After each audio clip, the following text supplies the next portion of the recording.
Today is not only Govardhana Puja, it's the appearance day of Rasik Ananda, a great devotee, disciple of Syamananda Prabhu. Lived just after the... Can you fix... Somebody is falling apart, it's falling down here.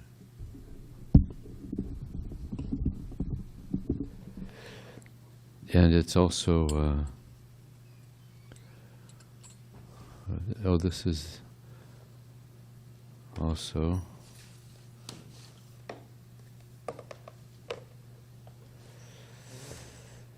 Bali Daitjaraj Puja. This is the day that Bali Maharaj surrendered everything to Vamana Dev. So we'll read about that too. Special day today.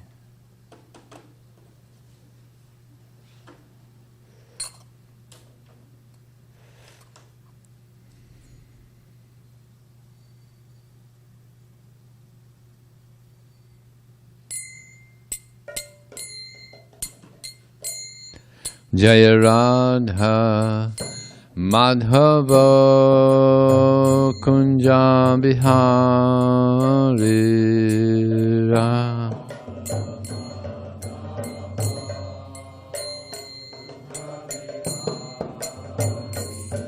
Jaya Radha Madhava Kunja Bihari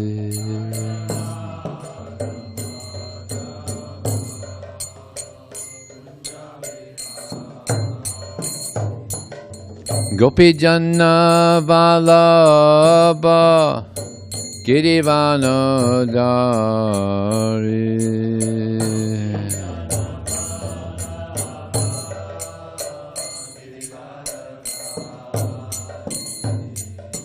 Gopi Janna Vallabha Girivana Dari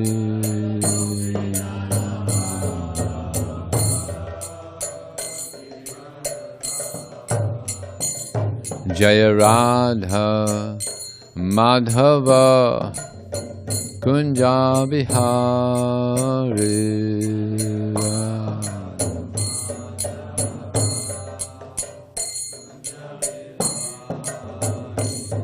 Jaya Radha Madhava Kunja Bihari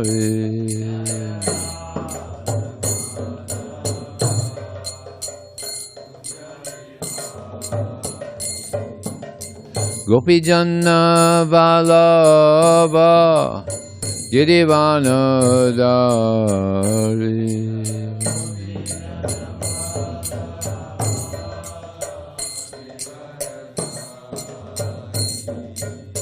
Gopi Janna Vallabha Girivana Dari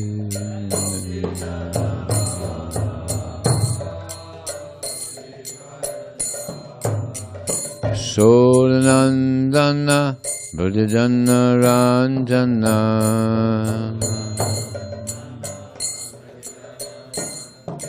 Jasodanandana Brajajana Ranjana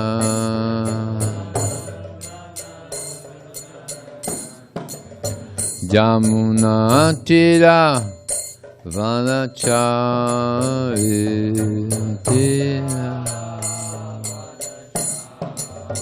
Yamuna Tira Vanachari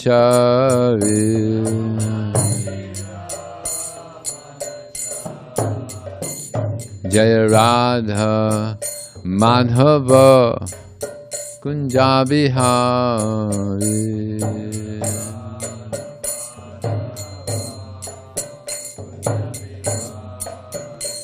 Jaya Radha Madhava Kunja Bihari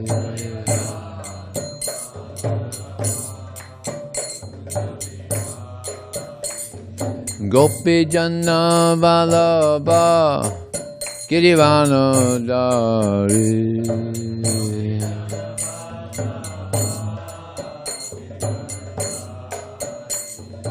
Gopi Jana Vallabha Girivanodari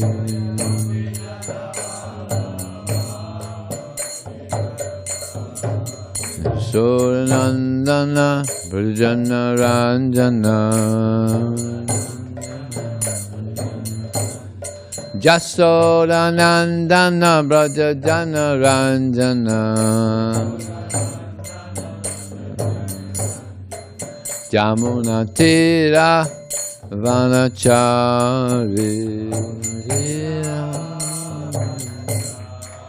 Yamuna Tira Vanachari Yamuna Tira Vanachari Yamuna Tira Vanachari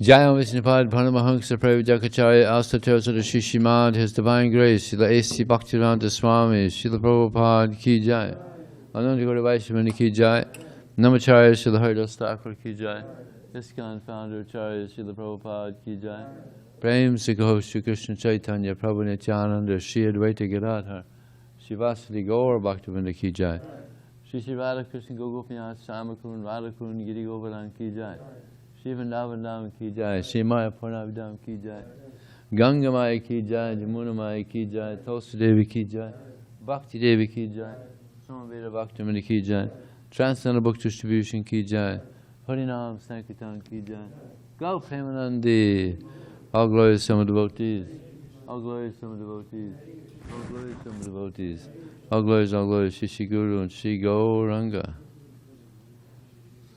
I brought a thermos in here.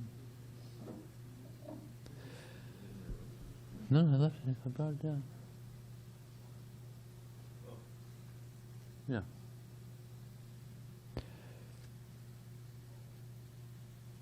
Thank you.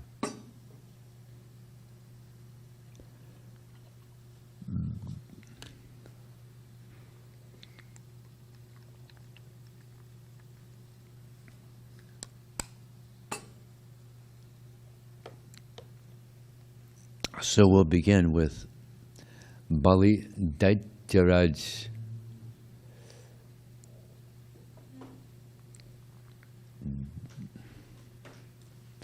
When Lord Vamanadev was pleased with Bali Maharaj and appeared in Vishnu Rupa, Bali asked a boon that Lord Vishnu would be on every door at Patalaloka, because in nether regions Bali wants a society, Lord Vishnu.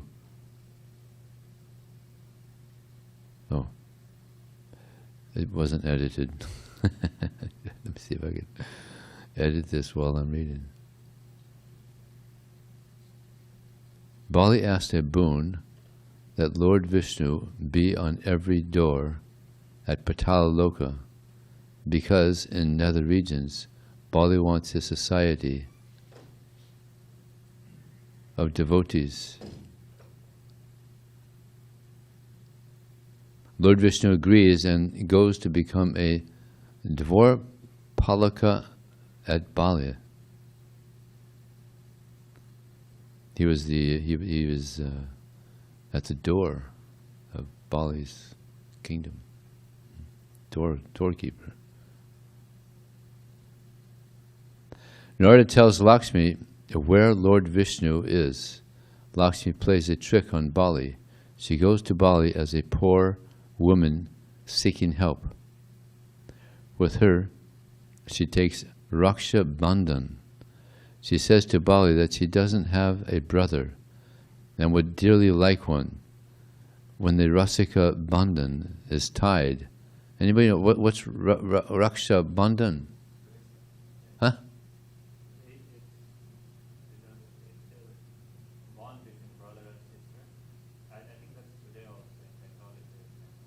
Uh-huh. So is it like a bracelet or something? So some. Uh-huh. So they're tied. Okay. Tying. On the wrist? Okay. So she doesn't have a brother, and she says she would dearly like one. When the Raksha Bandhan is tied, the brother has to offer her something. Bali asked Lakshmi what he can give her. Lakshmi replied that you have my everything in your service. Please release Lord Vishnu. So she didn't like that her Lord was a doorkeeper at Bali's door. So she wanted him released. As Yama's sister is Yamuna, and she fed Yama to his satisfaction, he said that from now on, any brother who visits the sister on this day will escape the hand of Yamaraj. The sister prays for her brother. Brother goes to his sister's house. The very best of foods are cooked, and then the sister feeds the brother. There is another significance to this day culturally. The last festival associated with Diwali is Bhaya Duja, popularly called Tika in Punjab. In Vedic times, it was called Bharati Dvitiya.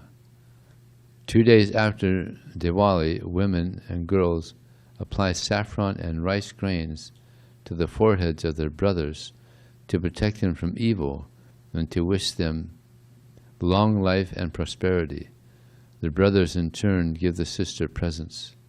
In Uttar Pradesh and Haryana, the tika is usually a paste of vermilion with rice grains on it.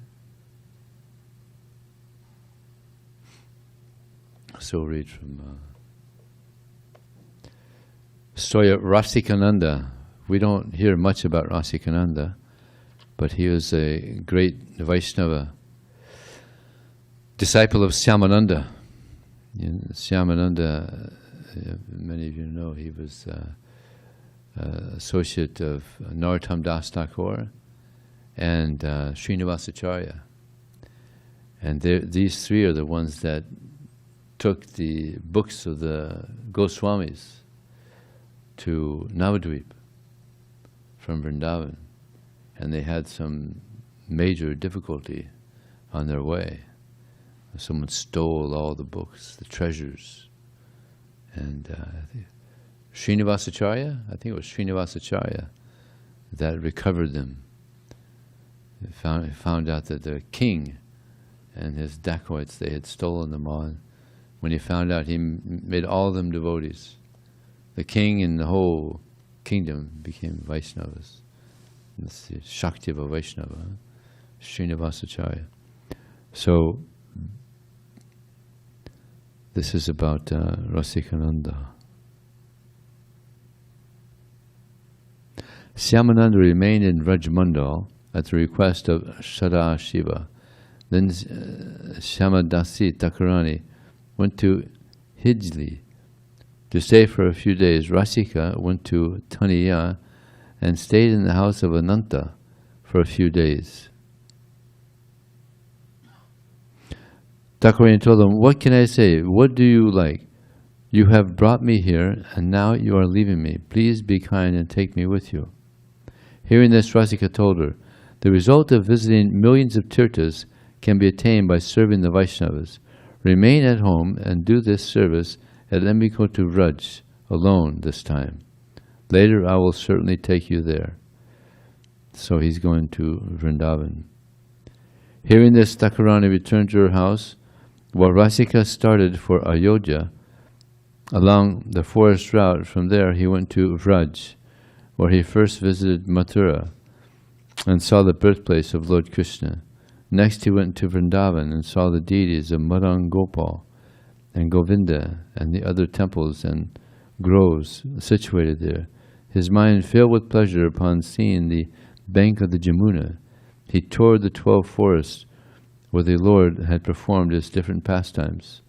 He visited all the major and subsidiary forests, including Bhadravan, Lohavan, Shrivan, Bandiravan, Mahavan, Talavan, Kandiravan, Bahulavan, Kumudavan, Kamyavan, and Madhuvan. Seeing these places and remembering the pastimes of the Lord, he shed tears and forgot himself. Upon seeing Govardhana Hill, he fell unconscious. Giri Govardhana Ki? When he recovered, he went to see the deity of Gopal Roy installed there. Rasika decided to spend the night at Govardhan. During his sleep, Krishna appeared before him in the form of a Vrajavasi. He told Rasika, quote, "My dear Rasika, you must quickly go to Utkal, distribute my love to all, and see that the people of Vraj, who are so dear to me, are served by the people of Utkal. My Syamananda is waiting for you in Mathura. Go there and serve his feet." Unquote.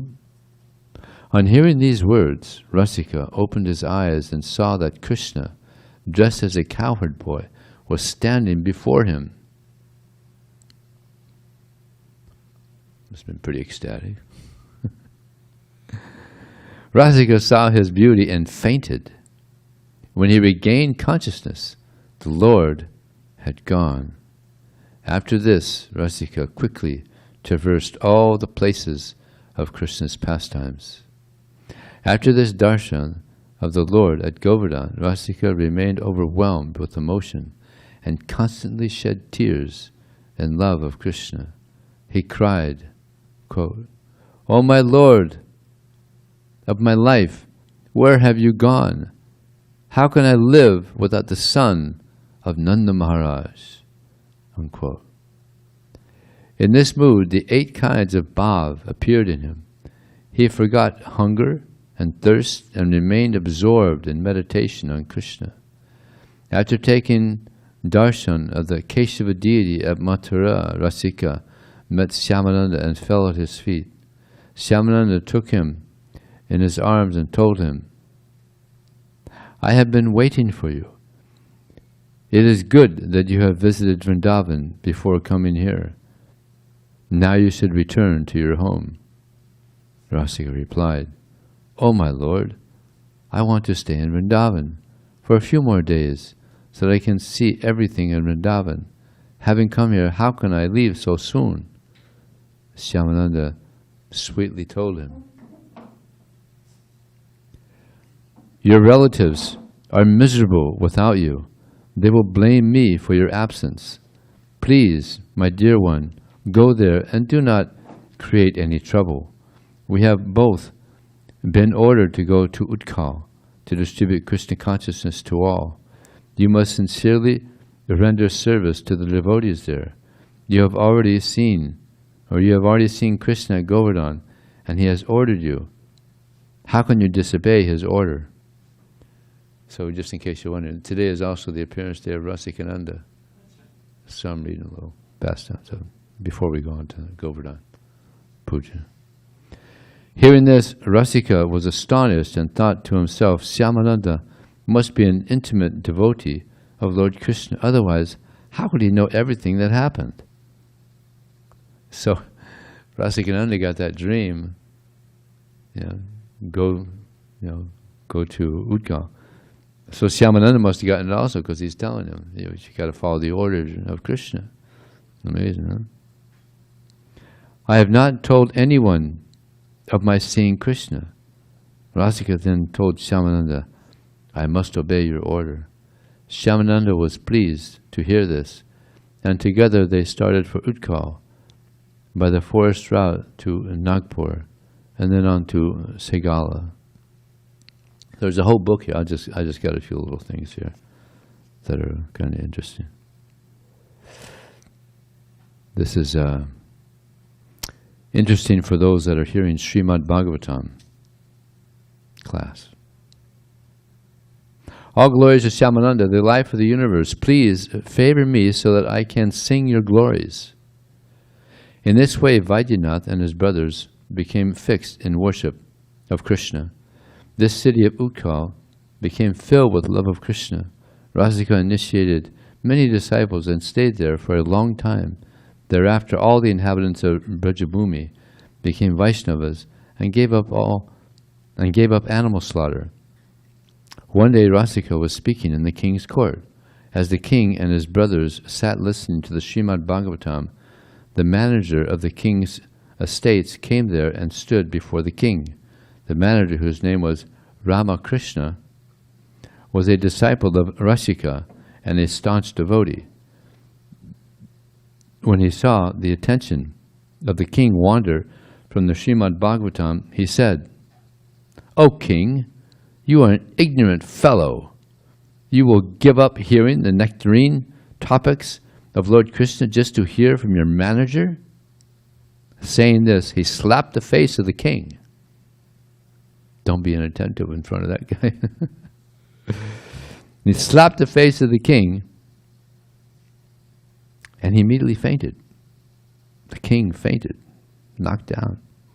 Everyone in the assembly was very sorry to see this, and the king's ministers were about to kill Ramakrishna for his impudence. Anticipating the situation, the king quickly recovered and fell at the feet of Ramakrishna. With folded hands, he announced to everyone, "I have committed a sin, and for that I was punished. Rasika Prabhu was discussing topics of Krishna, but I allowed my attention to wander elsewhere. It is the verdict of all scriptures that any topics other than those concerning Lord Krishna are like poison. That person who allows his attention to wander away from the topics of Krishna is a great sinner and is like a dog or a pig that likes to eat rotten things." Wow. I think we should be more attentive in hearing Srimad Bhagavatam. Wow, that's heavy. Like a dog or a pig likes to eat rotten things. I have been rightly served by my brother Ramakrishna. He has saved me and shown proof of his affection for me. The king then embraced Ramakrishna around his neck, and to the astonishment of everyone, he began to weep. Then the king took Ramakrishna's hand and said, "Your hand must hurt after slapping my hard body." Ramakrishna then had the king sit by his side, and they continued to hear Srimad Bhagavatam. As the king and his brothers became fully devoted to Rasika, so did all the inhabitants of that place. After staying there for a long time, Rasika prepared to go to Govindapur, where Shyamananda was staying. The king felt great separation to see Rasika leaving. He gave many gifts to Rasika, who took and offered them all to Shyamananda. Shyamananda was happy to see Rasika and said, "I want to tell you something. The king of Nrsimhapur, Udhoya Roy, is an anti-Vaishnava and always oppresses the Vaishnavas. If that type of wicked person can be changed, then it will be marvelous. Let us both go to this place." It was evening when they arrived at Nrsimhapur. Udhandan Roy was lying awake on his bed. Suddenly he saw a figure enter his room. So that's the king, Udhanda Roy. He saw a figure enter into his room and stand before him. In a grave voice, the visitor told the king, "Dedicate yourself to Shyamananda Roy." After saying this, he disappeared. Even though the king could not see anyone, he had heard someone speak. He considered the voice to have been divine and began to think about when he would meet Shyamananda. It was just at this time that Shyamananda and Rasika entered the home of Udhanda Roy. The king was very happy to see Shyamananda standing before him, and he worshipped Shyamananda's feet in various ways. and dedicated himself to his service. Shyamananda also favored the king by giving him love and devotion. The king's family also took shelter at the feet of Shyamananda. Previously, he had been a powerful demoniac despot, but he soon became transformed into a saint. The citizens were astonished to see that now the king knew nothing but service to Guru and Krishna, and they also became devotees of Krishna. The glories of Rasika cannot be described even by millions of mouths. Making the feet of Shyamananda my ornament, this son of Rasamaya happily narrates Rasika Mangala. Okay, so we'll read some Govinda or Giriraj. Govinda. So I had been reading the last couple of days how Krishna was asking Nanda Maharaj about this sacrifice. You know, what is this about? And Nanda Maharaj, he explained something, and Krishna, he wasn't impressed. So he was in the kind of transcendental debate. You know, what's the right thing to do here? So Krishna's arguing against, and his father's arguing for worshipping Indra. So now Krishna comes to this nice argument. Krishna's a good debater. He's the best debater.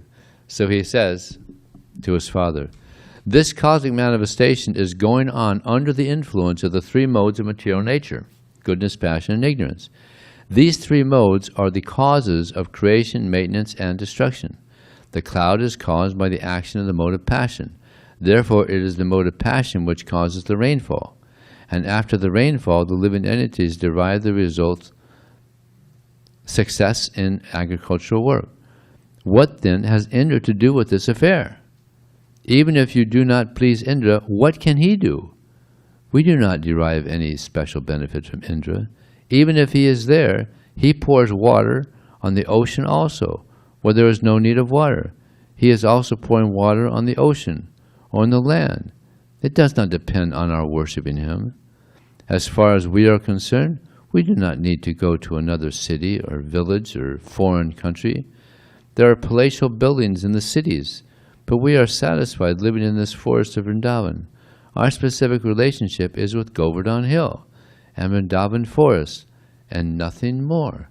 I therefore request you, my dear father, to begin a sacrifice which will satisfy the local brahmanas in Govardhana Hill, and let us have nothing to do with Indra. Pretty good argument, huh? You know, people worshiping Indra to get rain, but the rain's going on the ocean, it's going on the mountains, it's going all over the place. So he's got a good argument there. So with that argument, let's see what happens. After hearing this statement by Krishna, Nanda Maharaj replied, my dear boy, since you are asking, I shall arrange for a separate sacrifice for the local brahmanas in Govardhana Hill. But for the present, let me execute this sacrifice known as Indra Yagya. But Krishna replied, my dear father, don't delay. The sacrifice you propose for Govardhana and the local brahmanas will take much time. Better take the arrangement and paraphernalia you have already made for the Indra Yagya and immediately engage them in satisfying Govardhana Hill and the local brahmanas. Maharaj Nanda finally relented. He agreed. The cowherd man then inquired from Krishna how he wanted the yagya performed, and Krishna gave them the following directions. Prepare nice foods of all descriptions from the grain and ghee collected for the yagya. Prepare rice, dal, then halava, pakora, puri, and all kinds of milk preparations such as sweet rice, rabri, sweet balls, sandesh, rasgula, and laddu, and invite the learned brahmanas who can chant the Vedic hymns and offer oblations to the fire. The brahmanas should be given all kinds of grain in charity. Then decorate all the cows and feed them well. After performing this, give money in charity to the brahmanas. As far as the lower animals are concerned, such as the dogs, and the lower grades of people, such as the chandalas, or the fifth-class men, who are considered untouchable, they also may be given sumptuous prasadam. After nice grasses have been given to the cows, the sacrifice known as Govardhana Puja may immediately begin. This sacrifice will very much satisfy me. In this statement, Lord Krishna practically describes the whole economy of the Vaishya community. In all communities in human society, including the Brahmana, Kshatriya, Vaishya, Sudras, Chandalas, etc., and in the animal kingdom, including the cows, dogs, goats, etc., everyone has his part to play. Each is to work in cooperation for the total benefit of all society, which includes not only animate objects, but also inanimate objects like hills and land. The Vaishya community is specifically responsible for the economic improvement of the society by producing grain, by giving protection to the cows, by transporting food when needed, and by banking and finance. From this statement we learn also that although the cats and dogs, which have now become so important, are not to be neglected, cow protection is actually more important than protection of cats and dogs. Another hint we get from this statement is that the chandalas, or the untouchables, are also not to be neglected by the higher classes and should be given necessary protection. Everyone is important, but some are directly responsible for the advancement of human society, and some are only indirectly responsible. However, when Krishna consciousness is there, then everyone's total benefit is taken care of. The sacrifice known as Govardhana Puja is observed in the Krishna consciousness movement. Lord Chaitanya has recommended that since Krishna is worshipable, so is his land, Vrindavan, and Govardhana Hill is also worshipped. To confirm this statement, Lord Krishna said that Govardhana Puja is as good as worship of him. From that day, Govardhana Puja has been going on and is known as Anakuta. In all the temples of Vrindavan or outside Vrindavan, huge quantities of food are prepared in this ceremony and are very sumptuously distributed to the general population. There'll be a big feast today? Yes. What time is that? What's the program tonight anyway? Just 5:30 to 6 kirtan? Does anybody know the schedule? 5:30 to 6 kirtan and then continued. Who's speaking? 6:30, correct me if I'm wrong, 6:30 to 7:15 is the class. 6:30 to 7:15 is the class. And then there's Abhisheka or circumambulate the hill. Yeah. Circumambulating the hill after the class. Huh? 5:30 to 6 kirtan, 6 to 6:30 abhishek, 6:30 to 7:15 class, 7:15 to 7:45 walk around the hill, and that's it. And prasadam we go. 7:15 to 7:45 we walk around the hill and then prasad. Abhishek is from 6 to 6:30. 6:30 to 7:15 class for all of these on the internet. That's the program tonight. Sumptuous prasad.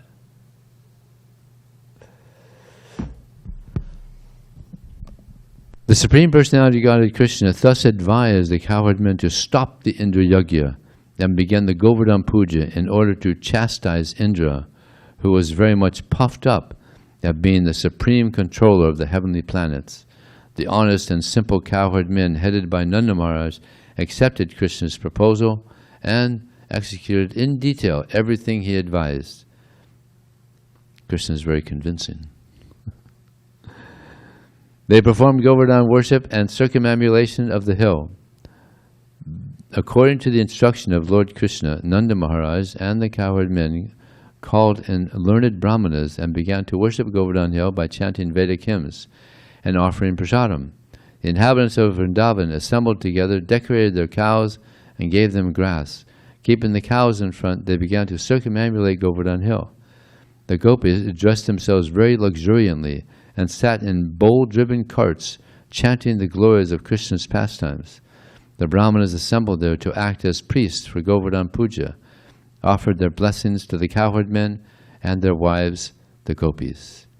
When everything was complete, Krishna assumed a great transcendental form and declared to the inhabitants of Vrindavan that he himself, Govardhana Hill, that he was himself Govardhana Hill, in order to convince the devotees that Govardhana Hill and Krishna himself are identical. Then Krishna began to eat all the food offered there. The identity of Krishna and Govardhana Hill is still honored, and great devotees take rocks from Govardhana Hill and worship them exactly as they worship the deity of Krishna in the temples. We have Giri Govardhana right here, right? The followers of the Krishna conscious movement may therefore collect small rocks or pebbles from Govardhana Hill and worship them at home, because this worship is as good as deity worship. The form of Krishna who began to eat the offerings was separately constituted, and Krishna himself, along with the other inhabitants of Vrindavan, offered obeisances to the deity as well as to Govardhana Hill. So Krishna is down there with the residents of Vrindavan, and they all see this incredible, this amazing form of Krishna. So Krishna and all the residents of Vrindavan, they paid obeisances to Krishna, another Krishna. Amazing, huh? The form of Krishna who began to eat the offerings was separately constituted, and Krishna himself, along with the other inhabitants of Vrindavan, offered obeisances. In offering obeisances to the huge form of Krishna and Govardhana Hill, Krishna declared, "Just see how Govardhana Hill has assumed this huge form and is favoring us by accepting all the offerings."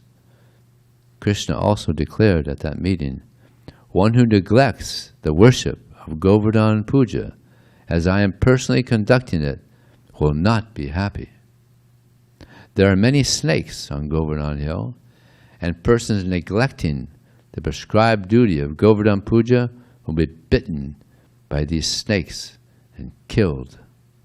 In order to assure the good fortune of the cows and themselves, all people of Vrindavan near Govardhan must worship the hill as prescribed by me. Thus, performing the Govardhana Puja sacrifice, all the inhabitants of Vrindavan follow the instructions of Krishna, the son of Vasudeva, and afterwards they return to their respective homes. Chapter 25. Devastating rainfall in Vrindavan. When Indra understood that the sacrifice which was to be offered by the cowherd men in Vrindavan had been stopped by Krishna, he became angry. And he vented his anger upon the inhabitants of Vrindavan, who were headed by Nandamars, although Indra knew perfectly well that Krishna was personally protecting them. As the director of different kinds of clouds, Indra called for the, what was the name of the cloud? Sanvartaka, yes. This cloud was invited when there is a need to devastate the whole cosmic manifestation. It's funny, I was distributing books one time in London, and I had the Krishna book. I was distributing Krishna book, and I was speaking to one Indian man, and in the Krishna book, you know, there's Krishna lifting Govardhana Hill. So I asked the Indian man, "So what's the name? What's the name of the hill?" He said, Sangvartika. I said, no, that's the cloud. They get a little confused sometimes. Indra, though not a demon. Oh wait, where am I?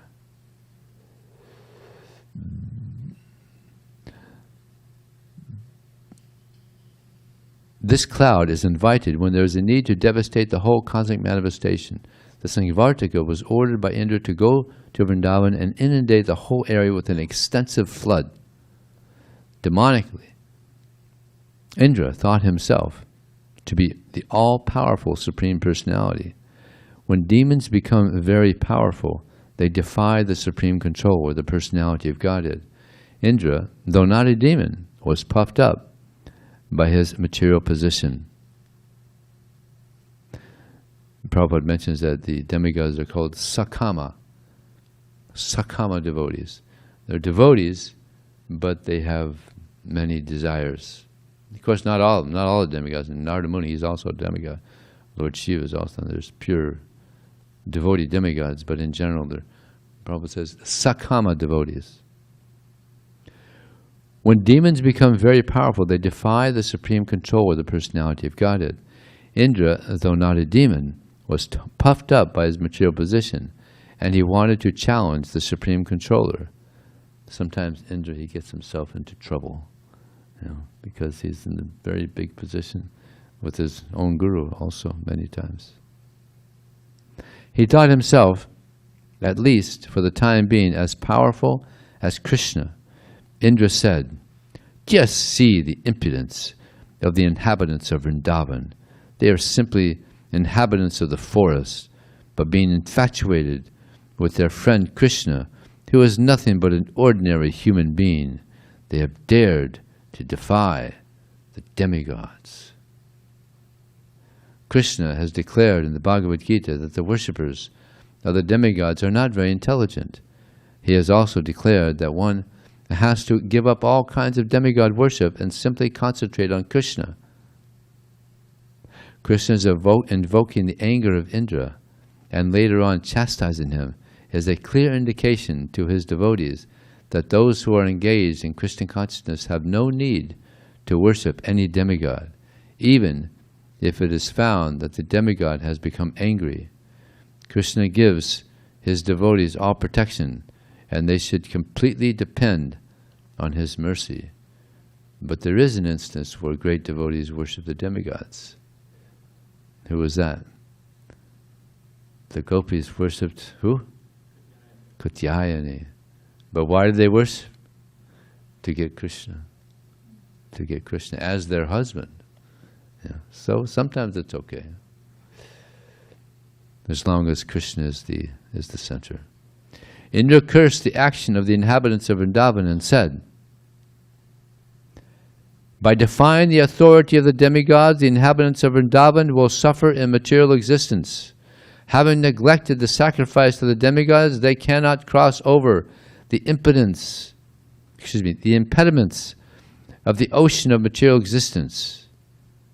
Indra further declared, "These cowherd men in Vrindavan have neglected my authority on the advice of this talkative boy who is known as Krishna.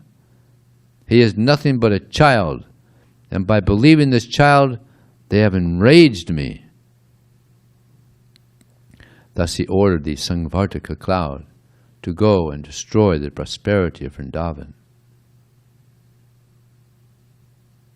He said, "The men of Vrindavan have become too puffed up over their material opulence and are overconfident due to the presence of their tiny friend, Krishna.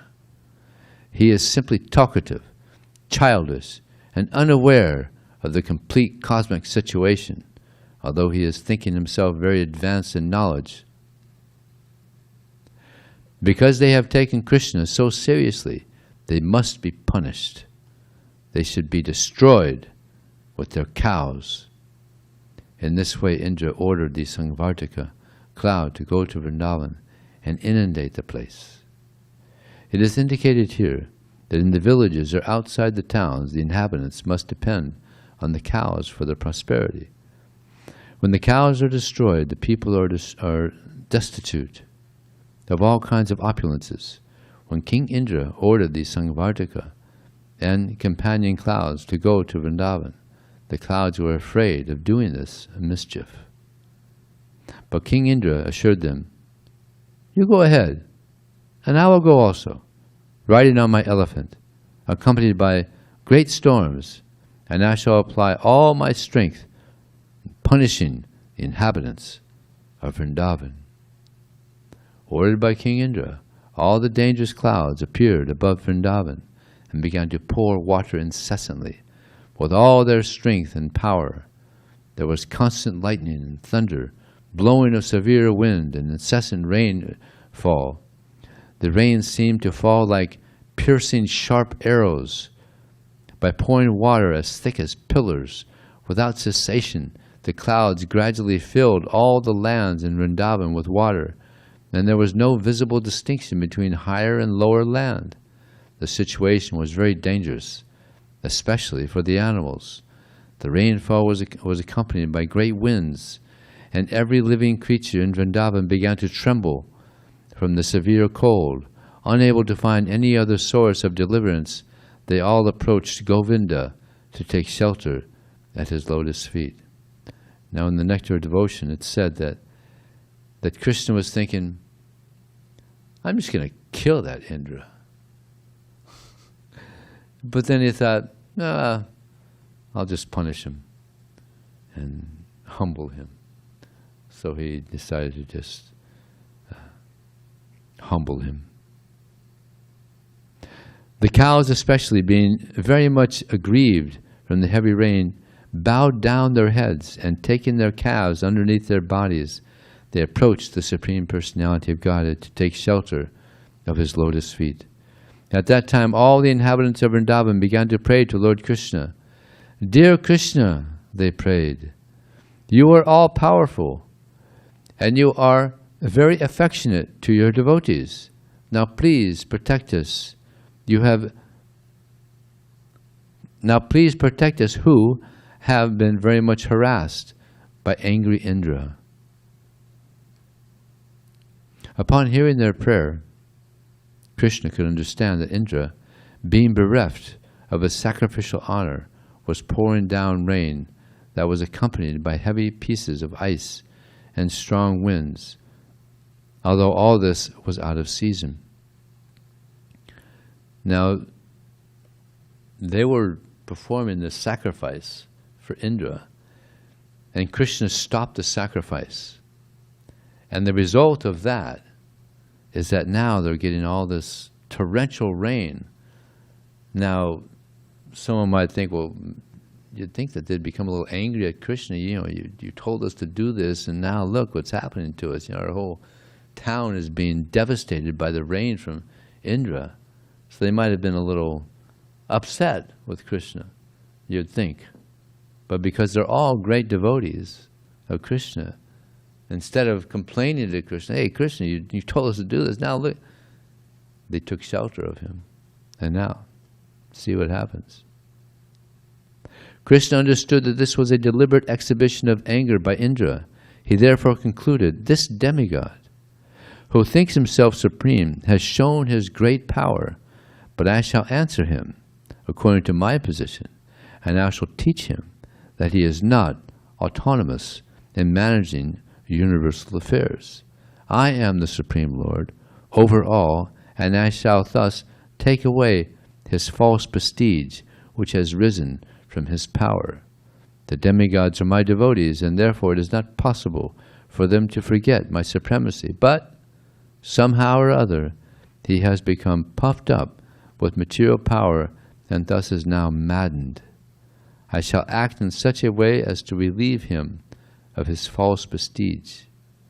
I shall give protection to my pure devotees in Vrindavan, who are at present completely dependent on my mercy, and whom I have taken completely under my protection. I must save them by my mystic power.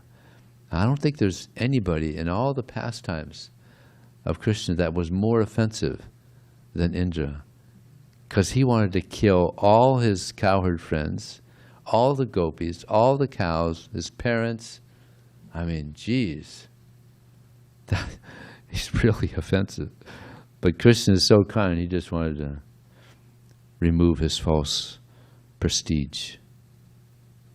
Thinking in this way, Lord Krishna immediately picked up Govardhana Hill with one hand, exactly as a child picks up a mushroom from the ground.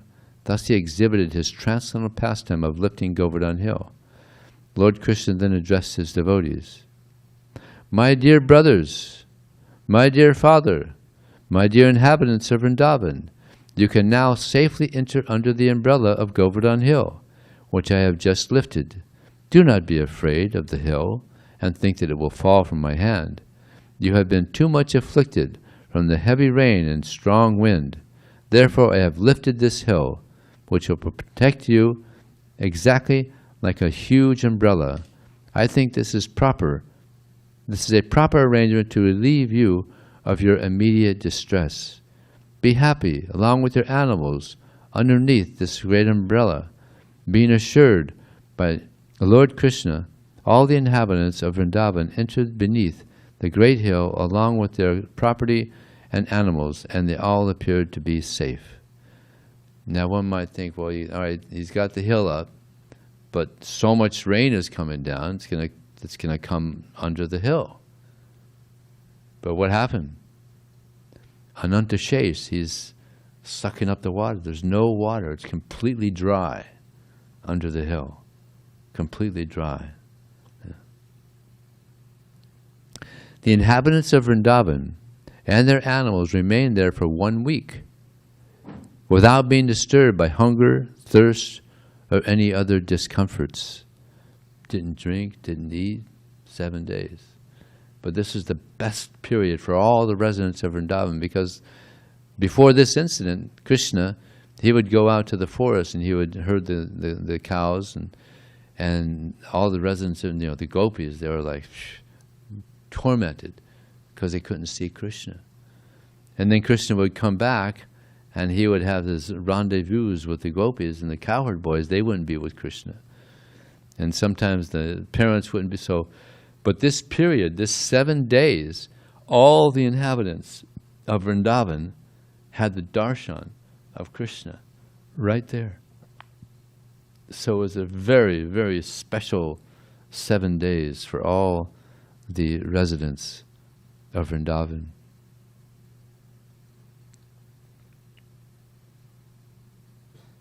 The inhabitants of Vrindavan and their animals remained there for 1 week without being disturbed.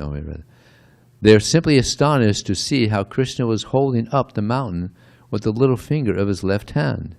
Seeing the extraordinary mystic power of Krishna, Indra, the king of heaven, was thunderstruck and baffled in his determination.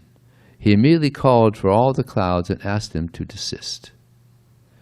Now another thing is that when Krishna is holding up the hill,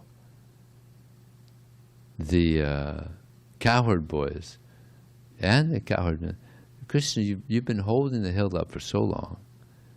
Take a break and we'll hold it up. So therefore you see these pictures of the cowherd men, they have their sticks. So Krishna said, okay. So he just let a fraction of the weight of Govardhana Hill go upon the sticks of the cowherd men, and they felt the weight. And they said, okay, Krishna, you can take over now. Take it again. All the men loaded their valuables on carts and slowly left with their cows and other paraphernalia. After they had cleared out everything, Lord Krishna very slowly replaced Govardhana Hill in exactly the same position it had been before. When everything was done, all the inhabitants of Vrindavan approached Krishna with feelings of love and embraced him with great ecstasy. The gopis, being naturally very affectionate to Krishna, began to offer him yogurt mixed with their tears, and they poured incessant blessings upon him. Mother Yasoda, Mother Rohini, Nanda Maharaj, and Balaram, who was the strongest of the strong, embraced Krishna one after another. And from spontaneous feelings of affection, blessed him over and over again. In the heavens, different demigods from different planetary systems, such as Siddhaloka, Gandharvaloka, and Charanaloka, also began to shower their complete satisfaction, to show their complete satisfaction. They poured showers of flowers on the sacrifice. They poured showers of flowers on the surface of the earth and sounded different conch shells. There was beating of drums, and being inspired by godly feelings, residents of Gandharvaloka began to play on their tamboras to please the Lord. After this incident, the Supreme Personality of Godhead, surrounded by his dear friends and the animals, returned to his home. As usual, the gopis began to chant the glorious pastimes of Lord Krishna with great feeling, for they were chanting from the heart. Any questions or comments? Yes.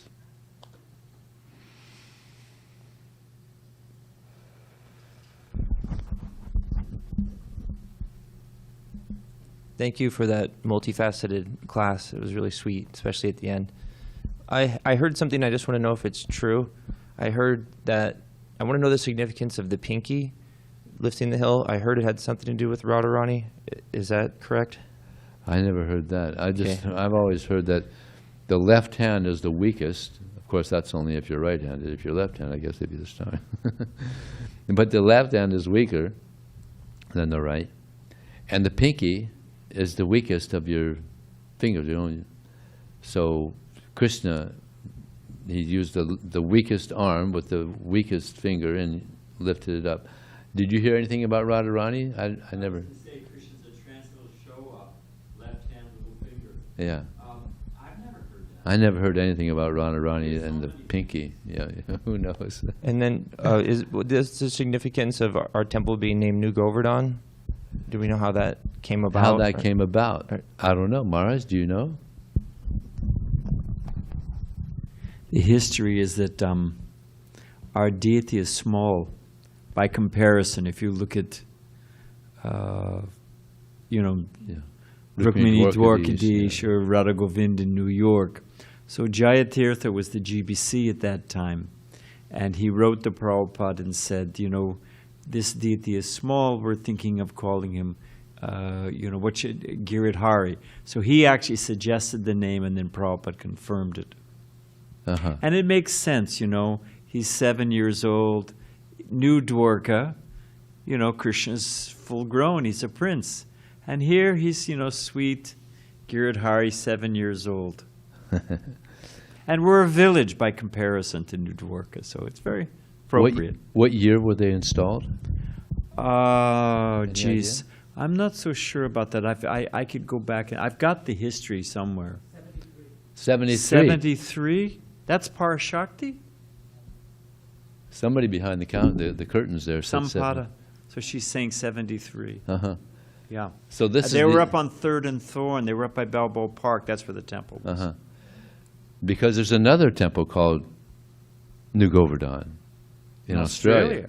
So this is the real New Govardhana. That's the second. Yeah, well, I wouldn't. From one candle, you can light so many candles of the same candle power. They were I don't installed want to in upset them. 78, the ones in Australia. The deity's here 73. Yeah.